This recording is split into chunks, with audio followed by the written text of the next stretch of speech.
Habang nagsa-cellphone ako, lumabas to sa aking newsfeed. Itong video ni Solar Miner, nasunog yata yung kanyang isang power station. Ito na lang yung nadat na niya. Hindi ko pa masyadong napapanood kung ano yung brand or ano yung cause ng sunog. Pero isa talaga to sa kinatatakutan ko pagdating sa aking solar setup. Hindi rin biro yung ginastos dito. Siyempre, bukod pa dyan, yung ibang gamit na nasa bahay mo ay pwedeng madamay. At worse is may masaktan or may mamatay. Kaya kasama talaga yan sa risk na kailangan mong i-consider sa pagpili ng iyong setup. Di lahat ng power station ay pare-parehas ng quality ng gawa. Isa to sa mga mabibigat na dahilan kung bakit EcoFlow Power Stream ang napili ko para sa aking bahay. Bukod sa reputation, yung ability na kaya mong mamonitor yung solar power system mo sa bahay kahit malayo ka, nasa trabaho or nagbabakasyon, nakakatulong para mabawasan yung anxiety or pangamba mo kung meron ka pa bang uuwian na matinong bahay at kompleto pa ang mga gamit. About EcoFlow pa rin to, papakita ko lang sa inyo kung ano yung itsura ng ating EcoFlow at kung paano natin siya makikita kahit na nasa malayo tayo sa bahay. So ito, meron ako ditong iPad. Bisitahin natin yung app. So may app siya. Adong maliwanag, hindi makita yung app. Pero ito, tututo ko na lang. Nakaset lang yung base load ko ng 100 watts. Yan yung constant na binibigay ng ating EcoFlow Power Stream setup with the Delta 2 Max na 2 kilowatts battery. And ang time ngayon ay 10:21 AM. So, ang nakukuha lang natin ay 116 watts. Simply because puno na yung battery. So, nililimit na ni Power Stream yung output. So, ito yung sinasabi ko rin na mas importante na mas malaki yung battery bank natin kesa sa mas maraming solar panel. Naka 2 kilowatts na, alas 10 pa lang. So, kung mainit pa yung panahon and silipin natin. Mukhang mainit yung panahon eh. Ayan. Ay, mag-focus. Ayan. Dito sa Tagaytay medyo maulap pero ramdam mo yung sikat ng araw. Yan, mainit. Kaya sigurado ako sa mga oras na to, hindi lang 100 watts yung nage-generate ng ating mga solar panel. Nililimit na lang ng power stream yung input at kino-convert niya sa heat. Kaya mas maganda pa rin mag-invest tayo sa mas mataas na battery kaysa sa mas maraming solar panel. Kasi nga, may times na hindi pa tapos yung sikat ng araw, mainit pa, puno na yung ating battery.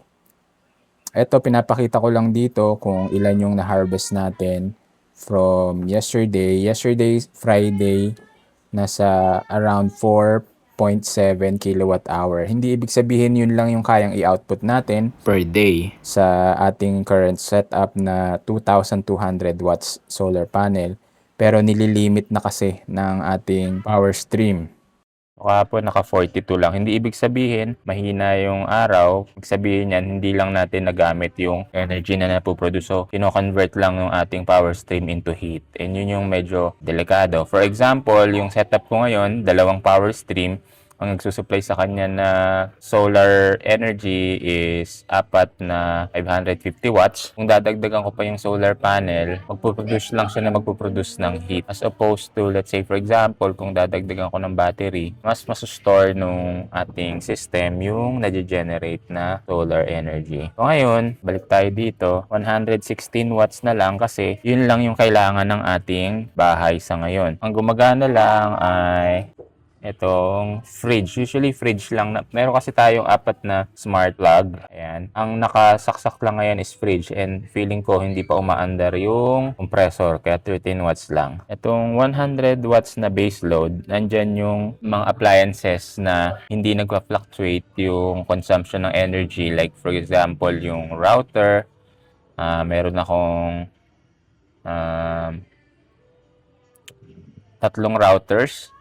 Tapos meron pa akong dalawang switch or yung parang switch para sa internet hub ko. Meron ako nun. So, yan, average lang sila ng 100 watts. Ngayon, kung wala kang smart plug, syempre, yan, for example, yan, para ma-zero out natin yan, magiging lalagay natin sa base load is 117. However, pag nag-kick in na yung compressor ng fridge, medyo tataas yung energy consumption nun. So, hindi na natin masyadong mamamonitor. Kaya kailangan din talaga may smart plug.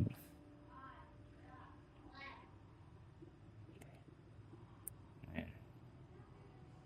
Stop na siya mag-charge.